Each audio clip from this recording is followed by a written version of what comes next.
ವಾಹನ, ಅಂಗಡಿ, ಕಟ್ಟಡದ ಮೇಲೆ ಉರುಳಿ ಬಿದ್ದ ಬೃಹತ್ ಮರ, ಸೊಂಟದ ಮಟ್ಟಕ್ಕೆ ತುಂಬಿರುವ ನೀರು, ರಸ್ತೆಗಳು ಮಾಯ, ನದಿಯಂತಾದ ಇಡೀ ಏರಿಯಾ.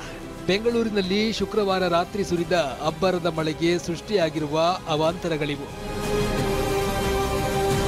ಇನ್ನು ಸರ್ಜಾಪುರ ರಸ್ತೆಯಲ್ಲಿರುವ ರೈನ್ಬೋ ಲೇಔಟ್ನ ದುರವಸ್ಥೆಯನ್ನ ನೋಡಿ. ಶುಕ್ರವಾರ ರಾತ್ರಿಯ ರಣಮಳೆಗೆ ಇಡೀ ರೈನ್ಬೋ ಡ್ರೈವ್ ಲೇಔಟ್ ಹೊಳೆಯಂತಾಗಿದೆ. ಮನೆಗಳಿಗೂ ನೀರು ನುಗ್ಗಿದ್ರಿಂದ ಜನ ಕಂಗಾಲಾಗಿದ್ದಾರೆ. ಮನೆಗಳಿಂದ ಹೊರಬರಲಾಗದೆ ನಿವಾಸಿಗಳು ಪರದಾಡಿದ್ದು, ಎಸ್ಡಿಆರ್ಎಫ್ ಮತ್ತು ಜಿಬಿಎ ಸಿಬ್ಬಂದಿ ಅಗ್ನಿಶಾಮಕ ದಳದ ಸಮೇತ ಸ್ಥಳಕ್ಕೆ ಆಗಮಿಸಿದ್ದಾರೆ. ಮೋಟಾರ್ ಮೂಲಕ ನೀರನ್ನ ಹೊರಹಾಕಿದ್ದಾರೆ. ಇತ್ತ ಬಸವೇಶ್ವರ ನಗರದ 3ನೇ ಬ್ಲಾಕ್ ರಸ್ತೆಯಲ್ಲಿ ರಾತ್ರಿ ಸುರಿದ ರಣಮಳೆಗೆ ಬೃಹತ್ ಮರ ವಾಹನಗಳ ಮೇಲೆ ಬಿದ್ದಿದೆ. ಅವಘಡದಲ್ಲಿ 2 ಆಟೋ, ಟೆಂಪೋ ಜಖಂಗೊಂಡಿವೆ. ಇನ್ನೊಂದೆಡೆ ಬಿಡದೆ ಅಬ್ಬರಿಸಿದ ಮಳೆಗೆ ನಗರದ ಪಯನೀರ್ ಲೇಕ್ ಡಿಸ್ಟ್ರಿಕ್ಟ್ ರೆಸಿಡೆನ್ಸಿ ಜಲಾವೃತಗೊಂಡಿದೆ. ಗುಟ್ಟಹಳ್ಳಿಯಲ್ಲಿರುವ ಪಯನೀರ್ ರೆಸಿಡೆನ್ಸಿ ಸುತ್ತ ಸೂಕ್ತ ರಾಜಕಾಲುವೆ ಇಲ್ಲದ ಕಾರಣ ಇಡೀ ಪ್ರದೇಶ ಜಲಾವೃತಗೊಂಡಿದೆ. ಮನೆಗಳಿಗೂ ನೀರು ನುಗ್ಗಿದ್ದು ನಿವಾಸಿಗಳು ತತ್ತರಿಸಿದ್ದಾರೆ. ಭಾರೀ ಪ್ರಮಾಣದ ಮಳೆ ನೀರು ಆವರಿಸಿರುವ ಅಂಡರ್ ಪಾಸ್ ನೋಡಿ. 100 ವಾಹನಗಳು ಓಡಾಡಬೇಕಿದ್ದ ಅಂಡರ್ ಪಾಸ್ನಲ್ಲಿ ಮಳೆ ನೀರು ತುಂಬಿ ಕೆರೆಯಂತಾಗಿದೆ. ತಡರಾತ್ರಿ ಅಬ್ಬರಿಸಿದ ಮಳೆಗೆ ಬೆಂಗಳೂರು ಮೈಸೂರು ಎಕ್ಸ್‌ಪ್ರೆಸ್ ವೇನ ಅಂಡರ್ ಪಾಸ್ನಲ್ಲಿ ಸೃಷ್ಟಿಯಾದ ಅವತಾರವಿದು. ಬೆಂಗಳೂರು ದಕ್ಷಿಣ ಜಿಲ್ಲೆಯ ತಿಟ್ಟಮಾರನಹಳ್ಳಿ ಗ್ರಾಮದ ಬಳಿ ಇರೋ ಈ ಅಂಡರ್ ಪಾಸ್ನಲ್ಲಿ 3 ಅಡಿಗಳಷ್ಟು ನೀರು ನಿಂತಿದೆ. ವಾಹನ ಸವಾರರು ಪ್ರಾಣದ ಹಂಗು ತೊರೆದು ಅನಿವಾರ್ಯವಾಗಿ ಮಳೆ ನೀರಲ್ಲೇ ತೆರಳಿದ್ದಾರೆ. ಇನ್ನು ರಾಷ್ಟ್ರೀಯ ಹೆದ್ದಾರಿ ಪ್ರಾಧಿಕಾರದ ಅಧಿಕಾರಿಗಳ ವಿರುದ್ಧ ಆಕ್ರೋಶ ಹೊರಹಾಕಿರುವ ಸ್ಥಳೀಯರು ಅವೈಜ್ಞಾನಿಕವಾಗಿ ಅಂಡರ್ ಪಾಸ್ ನಿರ್ಮಾಣದಿಂದಲೇ ಈ ಅವಸ್ಥೆ ಎಂದಿದ್ದಾರೆ. ಮತ್ತೊಂದೆಡೆ ಮಂಡ್ಯದಲ್ಲಿ ಭಾರೀ ಮಳೆಗೆ ಅಪಾರ ಹಾನಿಯಾಗಿದೆ. ಕೆನ್ನಾಳು ಗ್ರಾಮದ ಸಿಡಿಎಸ್ ನಾಲೆ ಏರಿ ಒಡೆದಿದ್ದು 100 ಎಕರೆ ಜಮೀನಿಗೆ ನೀರು ನುಗ್ಗಿದ್ದು ಕಬ್ಬು, ಬಾಳೆ, ತೆಂಗು, ಅಡಕೆ ಸೇರಿ ಹಲವು ಬೆಳೆಗಳು ಸರ್ವನಾಶವಾಗಿದೆ. ಇನ್ನು ಬೆಂಗಳೂರು ಸೇರಿ ರಾಜ್ಯದ ಹಲವೆಡೆ ಇನ್ನೂ 4 ದಿನ ಮಳೆ ಅಬ್ಬರಿಸುವ ಸಾಧ್ಯತೆ ಇದೆಯಂತ ಹವಾಮಾನ ಇಲಾಖೆ ಎಚ್ಚರಿಸಿದೆ. ಬೆಂಗಳೂರಿನಲ್ಲಿ ಯೆಲ್ಲೋ ಅಲರ್ಟ್ ಘೋಷಿಸಿದ ಇಲಾಖೆ ದಕ್ಷಿಣ ಕನ್ನಡ, ಬೆಂಗಳೂರು ಗ್ರಾಮಾಂತರ, ಬೆಂಗಳೂರು ನಗರ, ಚಿಕ್ಕಬಳ್ಳಾಪುರ, ಚಿಕ್ಕಮಗಳೂರು, ಹಾಸನ, ಕೊಡಗು, ಕೋಲಾರ, ಮೈಸೂರು, ರಾಮನಗರ, ತುಮಕೂರು ಜಿಲ್ಲೆಗಳಲ್ಲೂ ಯೆಲ್ಲೋ ಅಲರ್ಟ್ ಎಚ್ಚರಿಕೆ ನೀಡಿದೆ. ದಿಂಬು ಬೆಡ್ಶೀಟ್ ಬೇಕು ಅಂತ ಕಾನೂನು ಹೋರಾಟ ನಡೆಸ್ತಾ ಇರುವ ನಟ ದರ್ಶನ್ಗೆ ಮತ್ತೊಂದು ಕಂಟಕ ಎದುರಾಗಿದೆ. ಪರಪ್ಪನ ಅಗ್ರಹಾರ ಜೈಲಲ್ಲಿ ರೌಡಿ ಶೀಟರ್ಗಳ ಜೊತೆಗೆ ರಾಜಾತಿಥ್ಯ ಪಡೆದಿದ್ದ ಪ್ರಕರಣದ ಸಂಕಷ್ಟ ಹತ್ತಿರವಾಗಿದೆ.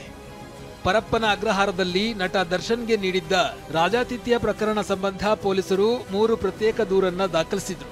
ದರ್ಶನ್, ವಿಲ್ಸನ್ ಗಾರ್ಡನ್ ನಾಗ ಮತ್ತು ಹಲವರ ಮೇಲೆ ಬಿದ್ದಿದ್ದ ಕೇಸ್ನ ಚಾರ್ಜ್ ಶೀಟ್ ಸಲ್ಲಿಸೋದಕ್ಕೆ ಪೊಲೀಸರು ಸಿದ್ಧತೆಯನ್ನ ನಡೆಸಿದ್ದಾರೆ. ಈ ತಿಂಗಳ ಅಂತ್ಯಕ್ಕೆ ಚಾರ್ಜ್ ಶೀಟ್ ಸಲ್ಲಿಸೋದು ಪಕ್ಕಾ ಆಗಿದೆ.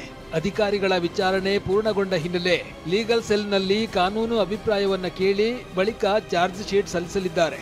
ಈ ಸಂಬಂಧ ತನಿಖೆಗೆ ತಡೆ ಕೋರಿ ಓರ್ವ ಆರೋಪಿ ಕೋರ್ಟ್ ಮೊರೆ ಹೋಗಿದ್ದಾನೆ. ತಡೆಯಾಜ್ಞೆಯನ್ನ ತೆರವುಗೊಳಿಸುವಂತೆ ಮೇಲ್ಮನವಿ ಸಲ್ಲಿಸುವುದಕ್ಕೆ ಪೊಲೀಸರು ನಿರ್ಧರಿಸಿದ್ದಾರೆ. ರೇಣುಕಾಸ್ವಾಮಿ ಕೊಲೆ ಕೇಸ್ನಲ್ಲಿ ಜೈಲು ಸೇರಿರುವ ದರ್ಶನ್ ನೋಡೋದಕ್ಕೆ ಬಂದ ಪತ್ನಿ ಸಾಮಾನ್ಯರಂತೆ ಕಾದಿದ್ದಾರೆ.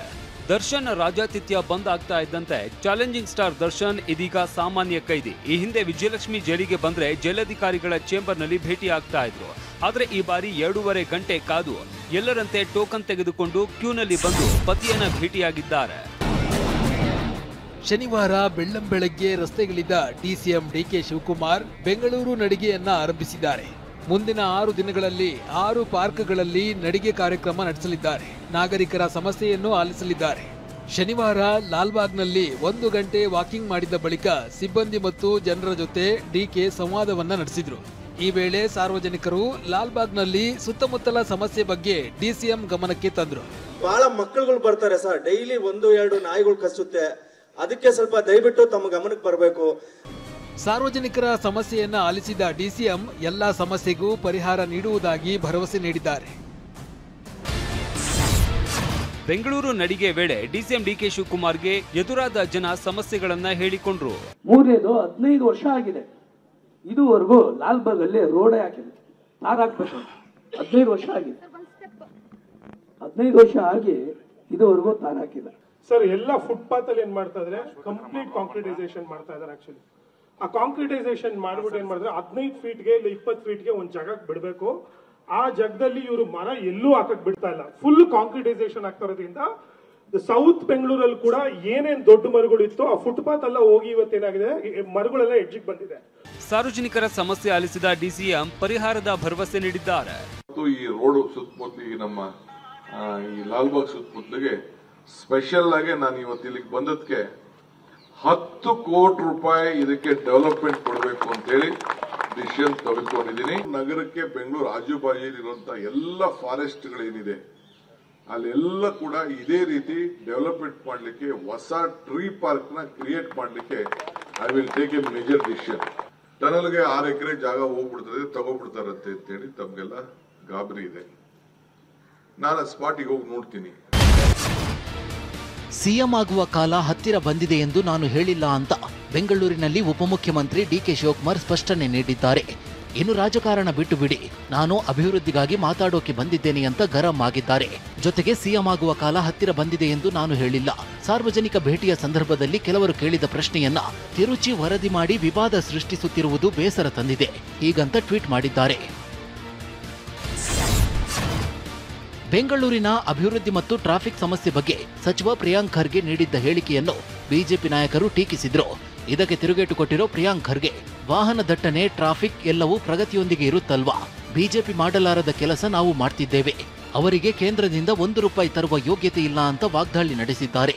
ಕೇಂದ್ರ ಸರ್ಕಾರದಿಂದ ನಮ್ಗೆ 1 ರೂಪಾಯಿ ಬರ್ತಾ ಇಲ್ಲ. ನಾವು ಇಷ್ಟೆಲ್ಲ ಲಕ್ಷಾಂತರ ಕೋಟಿ ರೂಪಾಯಿ ಕಳಿಸ್ತಾ ಇದ್ದೀವಿ. GST ನಲ್ಲಿ ಕಳಿಸ್ತಾ ಇದ್ರಿ, IT ನಲ್ಲಿ ಕಳಿಸ್ತಾ ಇದ್ದೀವಿ. ನಿಮಗೆ ಅಷ್ಟು ಏನಾದರೂ ಬೆಂಗಳೂರು ಬಗ್ಗೆ, ಕರ್ನಾಟಕದ ಬಗ್ಗೆ, ಕನ್ನಡಿಗರ ಬಗ್ಗೆ ಕಾಳಜಿ ಇದ್ರೆ ಹೋಗಿ ಒಂದು 10 ರೂಪಾಯಿನ ತಗೊಂಡು ಬರೋ ಯೋಗ್ಯತೆ ಇದ್ರೆ ತಗೊಂಡು ಬನ್ನಿ. ಬಿಹಾರದ ಚುನಾವಣೆಗಾಗಿ ಕಾಂಗ್ರೆಸ್ ಶಾಸಕ ವೀರೇಂದ್ರ ಬಪ್ಪಿ 300 ಕೋಟಿ ರೂಪಾಯಿ ಹಣ ಫಂಡ್ ಮಾಡಲು ಸಜ್ಜಾಗಿದ್ರು ಅನ್ನೋ ವಿಚಾರದಲ್ಲಿ ಕಾಂಗ್ರೆಸ್ ಅನ್ನ ಬಿಜೆಪಿ ನಾಯಕರು ಕುಟುಕಿದ್ದಾರೆ. ಆದರೆ ಇದಕ್ಕೆ ತಿರುಗೇಟು ನೀಡಿದ ಸಚಿವ ಪ್ರಿಯಾಂಕ್ ಖರ್ಗೆ, ಅಶೋಕ್ಗೆ 100 ಕೋಟಿ ಕೊಟ್ಟಿದ್ದಾರೆ ಅಂದ್ರೆ ನಂಬ್ತೀರಾ? BY ವಿಜಯೇಂದ್ರ ಅವರು ದುಬೈಗೆ ಹೋಗಿ ಬರ್ತಾರೆ. ಅಮಿತ್ ಶಾಗೆ ಬಿಟ್ಕಾಯಿನ್ ಕೊಟ್ಟಿದ್ದಾರೆ ಅಂದ್ರೆ ನಂಬ್ತೀರಾ ಅಂತ ಪ್ರಶ್ನಿಸಿದ್ದಾರೆ. ಬಿಜೆಪಿ ಅವರು ಹೇಳ್ತಾ ಇದ್ದಾರೆ, ಆಯ್ತು ರೀ, ನಾನು ಹೇಳ್ತೀನಿ, ಅಶೋಕ್ ಅವರು 100 ಕೋಟಿ ಕೊಟ್ಟಿದ್ದಾರೆ ವಿರೋಧ ಪಕ್ಷದ ನಾಯಕರೇ ಅಂತ. ಅದಾಕಿ ವಿಜೇಂದ್ರ ಅವರು ದುಬೈಗೆ ಹೋಗ್ತೀನಿ, ಯಾವಾಗಲೂ ದುಬೈಗೆ ಹೋಗಿ ಬರ್ತಾರೆ ಅಂದ್ಬಿಟ್ಟು ಯಾರು ಹೇಳ್ತಾ ಇದ್ರು?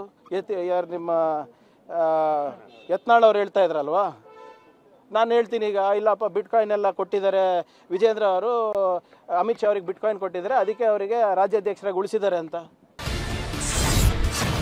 GST ವಿಚಾರವಾಗಿ ಸಿಎಂ ಸಿದ್ದರಾಮಯ್ಯ ಬಗ್ಗೆ ಟೀಕಿಸಿದ ಪ್ರತಾಪ್ ಸಿಂಹ ಹೇಳಿಕೆಗೆ ಶಾಸಕ ಪ್ರದೀಪ್ ಈಶ್ವರ್ ತಿರುಗೇಟು ನೀಡಿದ್ದಾರೆ. ಪ್ರತಾಪ್ ಸಿಂಹ ಅವಿವೇಕಿ, ಮುಠಾಳ ಎಂದ ಪ್ರದೀಪ್ ಈಶ್ವರ್, ಸಿಎಂ ಪಾದದ ಧೂಳಿಗೂ ನೀನು ಸಮ ಅಲ್ಲ ಅಂತ ವಾಗ್ದಾಳಿ ನಡೆಸಿದ್ದಾರೆ. ಇಡ್ಲಿ ತಿನ್ನಕ್ಕೆ ಹೋದ್ರೆ ಅಲ್ಲಿ ನಿಂತಿರ್ಬೇಕು. ಸಿದ್ದರಾಮಯ್ಯನವರು ವಿಮಾನದಲ್ಲಿ ಬಂತು ಅಂದ್ರೆ ಏರ್ಪೋರ್ಟ್ ಅಲ್ಲಿ ಸೆಲ್ಯೂಟ್ ಹೊಡೆಯಕ್ಕೆ ನಿಂತಿರ್ಬೇಕು.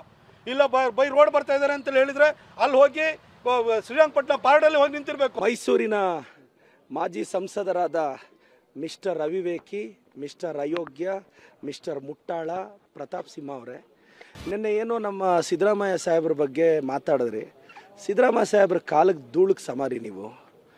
ಅದನ್ನು ಮಾತಾಡೋದಕ್ಕಿಂತ ಮುಂಚೆ ವಿಜಯೇಂದ್ರ ಟ್ಯಾಕ್ಸು ಮಾತಾಡಬೇಕಲ್ಲ. R Ashok tax, Vijayendra tax, Yatnal tax. 10 ವರ್ಷದ ಬಾಲಕಿ ಮೇಲೆ ಯುವಕನೊಬ್ಬ ಲೈಂಗಿಕ ದೌರ್ಜನ್ಯ ಎಸಗಿರುವ ಹೀನ ಕೃತ್ಯ ಬೆಂಗಳೂರಿನ ಹೊರವಲಯದಲ್ಲಿ ನಡೆದಿದೆ. ಆರ್ಯನ್ ಕುಮಾರ್ ಎಂಬಾತ ಬಾಲಕಿಯನ್ನ ಪುಸಲಾಯಿಸಿ ಖಾಸಗಿ ಅಂಗಾಂಗ ಮುಟ್ಟಿ ಲೈಂಗಿಕ ದೌರ್ಜನ್ಯ ಎಸಗಿದ ಘಟನೆ ತಡವಾಗಿ ಬೆಳಕಿಗೆ ಬಂದಿದೆ. ಕಿರುಕುಳದ ಬಗ್ಗೆ ಬಾಲಕಿ ತನ್ನ ತಾಯಿ ಬಳಿ ಹೇಳಿಕೊಂಡಿದ್ದು ಸಿಸಿಟಿವಿ ಪರಿಶೀಲಿಸಿದಾಗ ಕೃತ್ಯ ಬೆಳಕಿಗೆ ಬಂದಿದೆ. ಬಾಲಕಿ ಪೋಷಕರು ದೂರು ನೀಡಿದ್ದು ಕಿಡಿಗೇಡಿಯನ್ನ ಜೈಲಿಗಟ್ಟಲಾಗಿದೆ. ಪ್ರಧಾನಿ ಮೋದಿ ರೈತರಿಗಾಗಿ ಬರೋಬ್ಬರಿ 35,440 ಕೋಟಿ ಮೌಲ್ಯದ 2 ಬೃಹತ್ ಕೃಷಿ ಯೋಜನೆಗಳಿಗೆ ಚಾಲನೆ ನೀಡಿದ್ದಾರೆ. ಕೃಷಿ ವಲಯಕ್ಕೆ ಉತ್ತೇಜನ ನೀಡುವ ಪ್ರಧಾನಮಂತ್ರಿ ಧನ್ ಧಾನ್ಯ ಕೃಷಿ ಯೋಜನೆಗೆ ಮೋದಿ ಚಾಲನೆ ಕೊಟ್ಟಿದ್ದಾರೆ. ರಾಷ್ಟ್ರ ರಾಜಧಾನಿ ಪುಸಾ ಕ್ಯಾಂಪಸ್ನಲ್ಲಿ ನಡೆದಂತಹ ಕಾರ್ಯಕ್ರಮದಲ್ಲಿ ಯೋಜನೆ ಉದ್ಘಾಟಿಸಿದ ಪ್ರಧಾನಿ, ಈ ಯೋಜನೆಯಿಂದ 1.7 ಕೋಟಿ ರೈತರಿಗೆ ಅನುಕೂಲವಾಗಲಿದೆ ಅಂತ ಹೇಳಿದರು.